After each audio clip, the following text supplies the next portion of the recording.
At early age, I started with tennis. The teacher was a nice, sporty, and rather clever man. He began training with a statement that made deep impact. Gentlemen and ladies, it is said that practice makes perfect. Utter bullshit. Practice make tired. What, however, leads to good results is perfect practice. He was right. Indeed, many people confuse activity with progress, and loads of sweat with achievement. If your task is to build a mountain, then digging a hole looks very similar but will not get you paid. So trying hard is of no use if you not first figure out what it is you or someone else wants you to achieve. There is no benefit in learning Latvian if your exam is in math. The other thing is focus.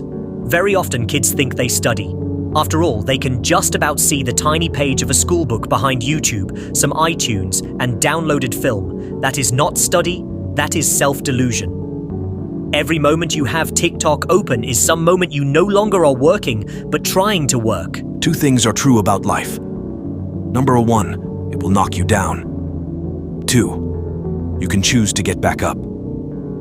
I've had periods in life where I took more hits than an average cow carcass in a Rocky Balboa movie. My business lost 90% of its revenue. My childhood trauma resurfaced. My ex told me she wanted to move in together and marry me, then left without an explanation. All within a year. It knocked the air out of my lungs like taking a bowling ball to the stomach. Surprise, overwhelm, anxiety, bitterness, desperation, anger, fear. I knew them all too well. The shit life throws at you is bad by itself, but what makes it 10 times worse is not knowing how to shovel it. When you lack a clear path forward, you don't see a way out. Your fears keep telling you it will stay like this forever. And if you don't do something, it will. But do you know what's funny? Today, I'm grateful for all that happened because it made me grow massively. With a clear path ahead and the right mindset, you'll be able to rebuild yourself, stronger, wiser, better, and happier. I recently asked my friend a stupid, simple question. How do you build a house? After some laughs, we got our German, efficiency-focused minds together. You first dig a hole, then build a sturdy foundation in it. The good news is, if you want to rebuild yourself, life already dug the hole for you. All that's left for you is to put in the basic structures. When you hit rock bottom, the smallest goal can seem like a massive mountain you have no idea how to climb. I used to work 10-hour days, hit the gym, and read daily. After my business lost most of its revenue, I had trouble getting out of bed and brushing my teeth. Most people think you rise to the sky magically after life knocks you down, but the climb is tough and you're exhausted. Focus on the basics, stack the small wins, get moving, build the right foundation, and everything else will come on top easily. You don't get results by focusing on results. You get results by focusing on the actions that produce results. Focus on the process, not the results.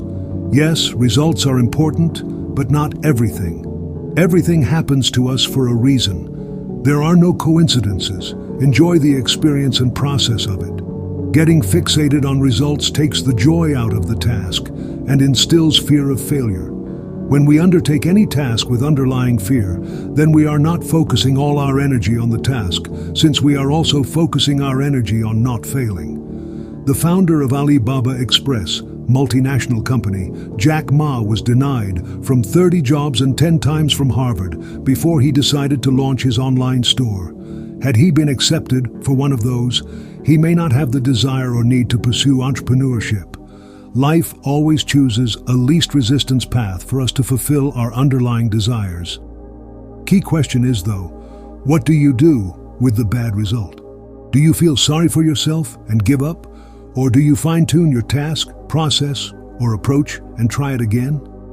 There is a saying that if we stare too long at a closed door, we miss the chance to see the door that has opened.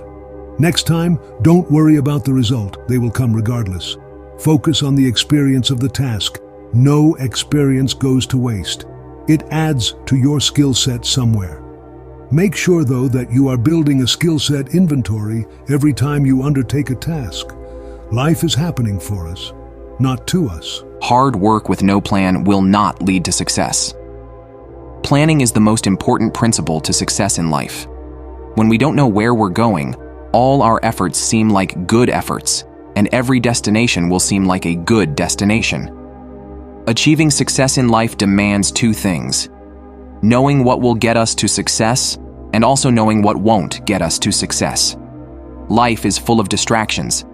If we don't have a plan to get to a destination, every exit on the highway will look attractive and you will end up in a neighborhood you don't belong in. Either you have a plan for your life, or others will make plans with your life. When we know where we're going, we can easily know where we don't want to go. To achieve success, plan where you're going. If you consider it work, and if you consider you spend a lot of time doing it, it tells me you don't really like what you do. When you enjoy your hobby, what others call work, you can push much further than others, spend longer nights, step right back up after a failure. This mindset simply creates success. If you don't really like what you do, and most of you folks don't like your job, progress stops, hobby becomes work, and any chance for success fades away. When I was in my 20s, I didn't consider work work. I woke up, had breakfast, went to this place to do activities with like-minded people, lunch, more fun with these folks, go for dinner, party, come home wasted, sleep a few hours, rinse, repeat. The fact I was getting a paycheck was a bonus. I didn't need the weekend to relax and calm down.